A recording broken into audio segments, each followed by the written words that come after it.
Over 700 years ago, in a world torn by politics, exile, and war, one man wrote a journey that would outlast kingdoms.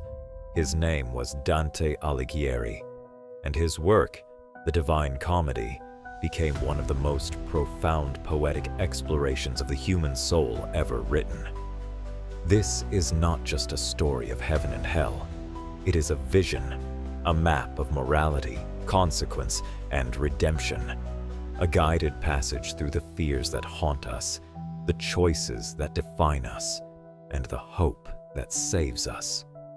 From the shadowed forests of confusion to the flaming depths of sin, through the climb of penitence, and finally into the light of understanding.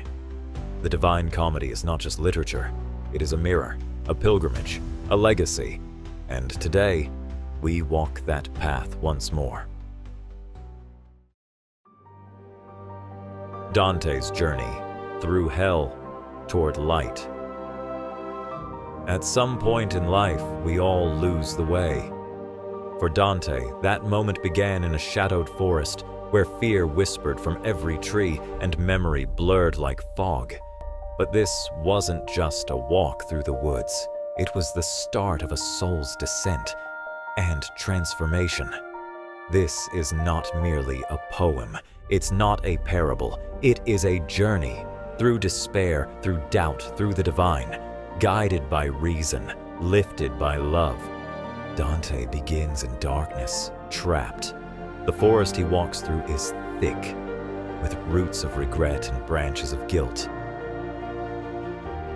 Before him appear three beasts, a leopard, a lion, and a she-wolf.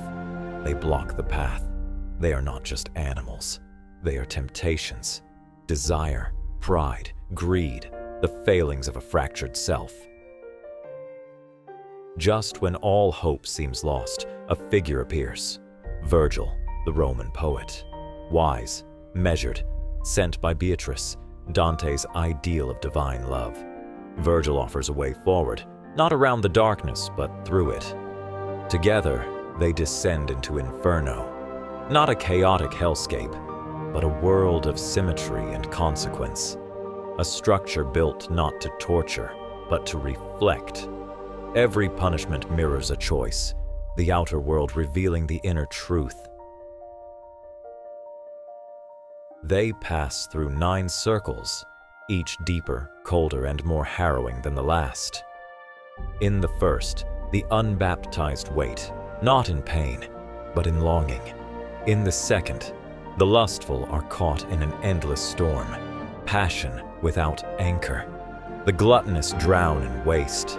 The greedy push boulders forever. The wrathful tear at one another, while the sullen stew beneath black water. They walk further, through walls of burning tombs where heretics deny eternity, across rivers of boiling blood where the violent thrash and scream, through a twisted forest of suicides turned to thorny trees, and in the lowest depths, the frozen lake of traitors, Cocytus. There, Satan is trapped, not ruling, but eternally weeping. His wings create the freezing wind that holds the souls in place. Hell is not fire, it is absence. Absence of love, of truth, of light. At the very center, Dante sees, evil is not bold, it is cold, it is silence, and to escape it, he must climb upward. Emerging from the pit, Dante and Virgil stand on a new shore. Before them rises the mountain of Purgatorio, formed from the stone displaced when Lucifer fell. A place of cleansing, of transformation, of hope. The souls here are not lost. They are being made ready. Their suffering is chosen, willingly endured for the sake of becoming whole. The path winds up 7 terraces, each one purging a deadly sin. The proud are crushed under the weight of great stones, learning humility. The envious have their eyes sewn shut, learning to see blessings, not comparisons. The wrathful walk through blinding smoke, the slothful sprint without rest, the greedy lie face down on stone, the gluttonous endure starvation, the lustful walk through flames again, their desire transformed into devotion. With every step, the souls grow lighter, closer to grace. At the top, Dante's guide, Virgil, can go no further. Reason has led him to the threshold of the divine. But beyond this, only love can guide. Beatrice appears, no longer just a memory of a woman, but a symbol of divine beauty, truth, and love. She speaks not just to Dante's ears, but to his very soul, and he is ready to ascend. With Beatrice, Dante rises beyond the sky. Heaven is not clouds and harps. It is a structure of light, motion, and harmony. Each level reflects a different virtue, from the moon, where promises were broken, to the highest realm of unity. In each sphere, Dante meets souls who shine with their own music, lovers of justice, seekers of wisdom, saints, scholars, kings. Here, knowledge and mystery coexist. Time bends, space sings. Dante questions everything, and everything answers, not with facts, but with understanding. At the edge of existence, he beholds the Empyrean, the realm beyond space and stars, and there, he sees God. Not as a figure, but as a flame, a force, a single point of blinding light, composed of infinite love. Words fail, thought fails. Only the soul can grasp what the eyes cannot. Dante's journey is complete.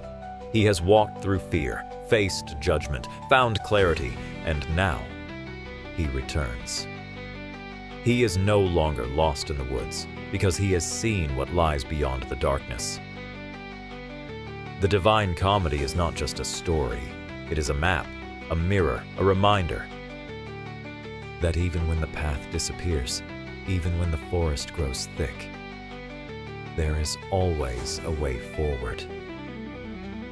Through truth, through reason, through love, from darkness into light.